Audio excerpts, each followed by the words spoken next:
Higit isang buwan na po ang lumipas matapos ang pag-atake ng puwersa ng Estados Unidos at Israel laban sa Iran. Madalas nating marinig si US President Donald Trump na nagsasabing may kinakausap siyang leader ng Tehran. Ibinida pa ni Trump na mga tamang tao umano ang kanyang kinakausap sa Iran para wakasan na ang digmaan sa gitnang silangan. Subalit, may mga balitang lumabas na tila may power struggle na nangyayari ngayon sa mga liderato ng Tehran. Totoo nga ba ito? O isa na namang bahagi ng war strategy ni President Trump para ipanalo ang gyera sa Middle East? Para bigyang pong linaw ang naturang issue, ating alamin kung sino-sino ang mga may mataas na kapangyarihan ngayon sa Iran. Noong February 28, 2026, namatay ang dating Supreme Leader ng Iran na si Ali Khamenei mula sa isang missile strike. Noong March 18, 2026 naman, namatay ang top intelligence officer ng Iran na si Esmail Khatib. Habang ang anak ng dating Iranian Supreme Leader na si Mojtaba Khamenei ang pumalit sa kanyang ama bilang bagong pinakamataas na pinuno ng Tehran. Hawak ngayon ni Mojtaba ang extensive formal powers ng pagiging Supreme Leader, pero ayon sa media sources, sugatan si Mojtaba.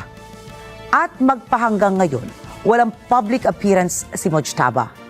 Batay naman sa nakuhang impormasyon ni Trump, buhay pa ang bagong Supreme Leader pero sugatan nga ito matapos madamay sa missile strike noong February 28.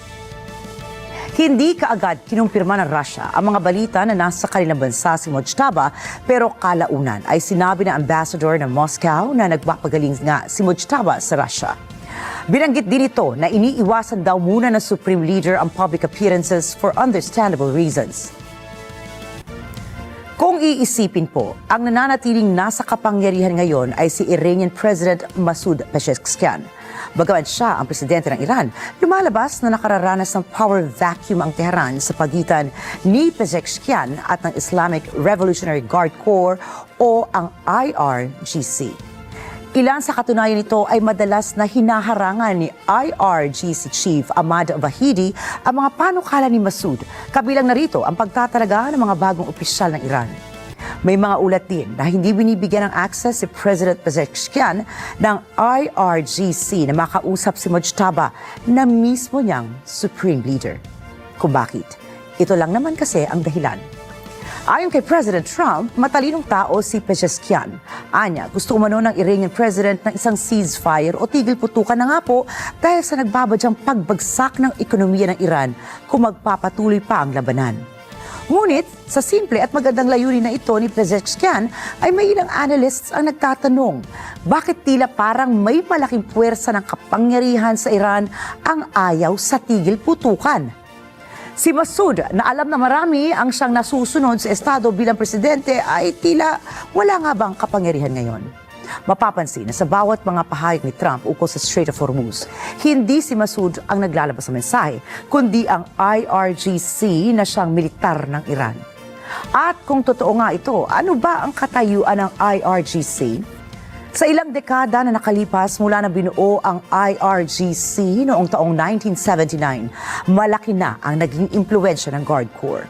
Sa pagsusuri ng mga military experts, mayroong mosaic organizational structures ang IRGC. Ibig po sabihin, nakahanda ng ipapalit sa mga opisyal ito maging ang Commander-in-Chief. Tugon ito ng IRGC sa mga nakalipas sa pag-atake ng Israel at US sa Iran na pumatay sa kanilang top-ranking guard commanders. Sa kabila nito, napapansin ng mga eksperto, tila mas magagaling at matatalino umano ang pumapalit na commander ng IRGC. Ilan sa katibayan nito ang naging pangunguna ng IRGC sa Iran-Iraq War na sumiklab noong taong 1980. Mula sa karanasan sa paglipas ng taon, napatunayan na kaya ng IRGC na ipaglaban at depensahan ang Iran. Mas naging halata ito kasunod ng pagkamatay ni Ali Khamenei. Dahil malakas at central figure ang IRGC sa gobyerno ng Iran, lumalabas ngayon na sila ang may kontrol sa Strait of Hormuz. Konklusyon ng mga kaalyado ng Tel Aviv, tila lohikal ang ginagawang pag-atake ng Israel ngayon sa Lebanon para sugpuin ang grupong Hamas at ang Hezbollah. Bagay na kinokondena ng maraming bansa, maging ng United Nations dahil sa lumalalang humanitarian crisis sa rehiyon. Subalit, hindi maitatanggi na matagal nang puntirya ng Israel ang dalawang grupo at ilang dekada na rin nilang iginigiit na may kuta sa Lebanon ang Hezbollah at Hamas. Kaya, tanong po ng marami, ano ang kaugnayan ng dalawang pangkat sa IRGC na kilalang taga-suporta nito? 1982, binuo ng IRGC ang Hezbollah upang maging regional asset nito. Ayon po sa mga geopolitical analysts, layunin nito na magtatag ng proxy na magpapalaganap ng ideolohiya ng Iran sa ibang bahagi ng Middle East. At ano naman po ang grupong Hamas? Ang Hamas ay maituturing na transactional ally ng IRGC. Sila po ang armadong grupong pinupondohan ng Iran para lumaban sa mga political shifts sa Gulf region. Ilan na rito ay ang nagaganap na Syrian Civil War. Kung lalagumin, ang IRGC ang nagsisilbing tila pinuno dahil silang nagpupunto sa armas, training at salapi sa Hezbollah at sa Hamas.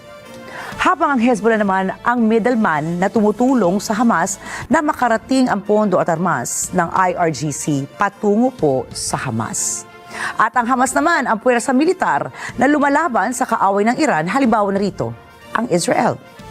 At kung gayon, gustong sabihin na nais ng Israel na pahinain ang kapangyarihan ng IRGC sa rehiyon sa pamamagitan ng paglaban sa mga proxy at kaalyado nito na tinatawag nilang Axis of Resistance ng bansang Iran. Masasabing benepisyo rin ito para kay Trump dahil hihina umano ang impluwensya ng IRGC na ngayon ay may pamamalakad sa Strait of Hormuz. At itong Miyerkules, nagkasundo na nga ang Estados Unidos at ang Iran sa isang 2 linggong tigil putukan na tinatawag ni Trump na double-sided. Pabor sa Iran at pabor sa US. Gayunpaman, naninindigan po ang Israel na hindi nila tatantanan ang kanilang pag-atake sa Lebanon. Sa agawan ng kapangyarihan ng mga makapangyarihang tao, hindi na ito nakabubuti para sa kaninuman. Dahil sa ambisyon para sa sariling interes, apektado na nga ang buong mundo. Unti-unti ang pagbagsak ng mga ekonomiya ng mga bansa habang patuloy naman ang pagsirit ng presyo ng mga bilihin dulot ng sigalot sa gitnang silangan. Sana nga po ay mabuksan na ang mga mata ng mga pinunong binulag ng ambisyon bago pa ang mga nilikha nilang bitak sa mundo ay tuluyan ng hindi maisaayos.